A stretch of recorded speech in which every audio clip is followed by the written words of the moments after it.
Question number है 6। अब ये फर्स्ट क्वेश्चन है इस टाइप का। पहले क्वेश्चंस में हमें कॉन्स्टेंट्स 1 2 3 की फॉर्म में दिए गए थे, यहाँ पर हमें कॉन्स्टेंट्स जो हैं वो ABC की फॉर्म में दिए गए हैं। तो ये बहुत इंपॉर्टेंट क्वेश्चन है। बिल्कुल सेम स्टेप्स हैं, नथिंग टू वरी, जस्ट आपने ABC में आंसर आएगा और वो हम देखते हैं कैसे। फर्स्ट स्टेप में हम क्या कर लेते हैं, लेफ्ट साइड वैसी की वैसी लिखते हैं, राइट साइड पे A के नीचे फर्स्ट ब्रैकेट, B के नीचे सेकंड एंड C के नीचे थर्ड। एग्जैक्टली हमने वैसे ही किया, A के नीचे x माइनस ए, B के नीचे x minus B and C के नीचे x माइनस सी। आप चेंज भी कर सकते हैं ABC, लेकिन आसानी के लिए हमने इनको इस तरह लिखा और सजेस्ट करेंगे आप भी ऐसे ही लिखिए। अब नेक्स्ट स्टेप में हम क्या करते थे, एलसीएम लेते थे।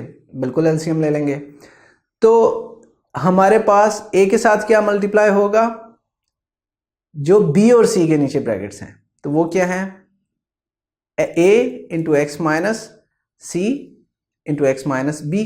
फिर B के साथ क्या मल्टीप्लाई होगा, जो A और C के नीचे ब्रैकेट्स हैं, यानी B into x minus A into x minus C. C के साथ क्या मल्टीप्लाई होगा, जो A और B के नीचे ब्रैकेट्स हैं, यानी C into x minus A into x minus B. और दैट्स इट। अब हम क्या करेंगे, A B C की वैल्यू निकालनी है।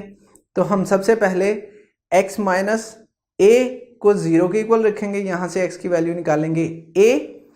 अब ये x की जहां जहां हमारे इक्वेशन में x है वहां a लिख देते हैं, तो हमारी इक्वेशन बनेगी a is equal to a into C, a minus C to a minus B, plus a minus plus b into a minus a minus C, plus c into A minus A into A minus B.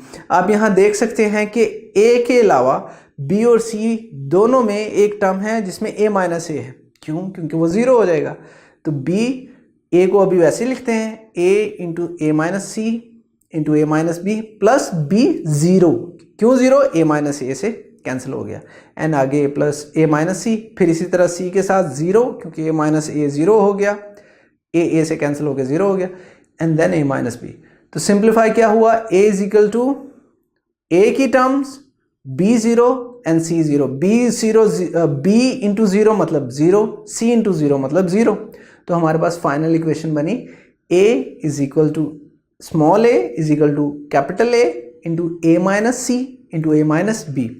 हमें a की value चाहिए, तो ये जो दोनों brackets a से multiply हो रही हैं वो दूसरी तरफ जाके डिवाइड हो जाएंगी। तो a की वैल्यू आई small a over a minus C into a minus B. a की वैल्यू आ गई। नेक्स्ट हम सिमिलरली b की वैल्यू निकालेंगे। उसके लिए क्या करेंगे, x minus B is equal to 0 रखेंगे, x की वैल्यू आएगी b। बिल्कुल सेम स्टेप्स, जहां जहां x है वहां b रखेंगे। आप वीडियो पॉज कीजिए और देखिए, बिल्कुल सेम स्टेप्स, इनको ऐसे ही फॉलो करेंगे।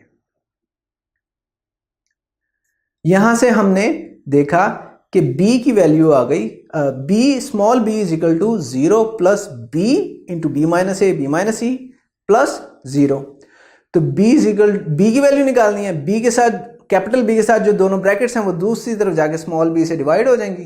तो capital B is equal to b over b minus A into B minus C. बिल्कुल सिमिलर बेसिस पे हम c की वैल्यू निकालेंगे। उसके लिए x minus C is equal to 0 रखेंगे, तो x की वैल्यू आई c। जहां जहां हमारी इक्वेशन में x है वहां हम c डाल देंगे। अगेन सेम स्टेप्स हैं, आप फॉलो कीजिए। तो हमारे पास जो स्मॉल c इक्वल आया capital C into C minus A into C minus B. यहां से कैपिटल C की वैल्यू चाहिए, तो दोनों ब्रैकेट्स दूसरी तरफ जाके स्मॉल c से डिवाइड हो जाएंगी। तो कैपिटल C की वैल्यू आई small c over C minus A into C minus B. अब हम अपनी इक्वेशन लेंगे। a की वैल्यू भी हमें मालूम है, b की भी एंड c की भी। जहां a लिखा था कैपिटल A, वहां उसकी वैल्यू लिख देंगे, यानी a over a minus C into A minus B, और फिर अगेन डिवीजन, उसके नीचे x माइनस ए हमारे पहले इक्वेशन में था, फिर प्लस जहां b लिखा था कैपिटल B, उसकी जगह उसकी वैल्यू लिख देंगे, यानी b over b minus A into B minus सी। इसी तरह c की वैल्यू लिख देंगे। और आपको पता है कि इस तरह जब हम लिखते हैं तो ये दोनों ब्रैकेट्स नीचे आके x माइनस ए से मल्टीप्लाई हो जाएंगी, यानी हमारे पहली टर्म बनेगी a over a minus C into A minus B into x minus A, plus small b over b minus A B minus C x minus B, plus c over c minus a into c minus b into x minus c, and that's our answer.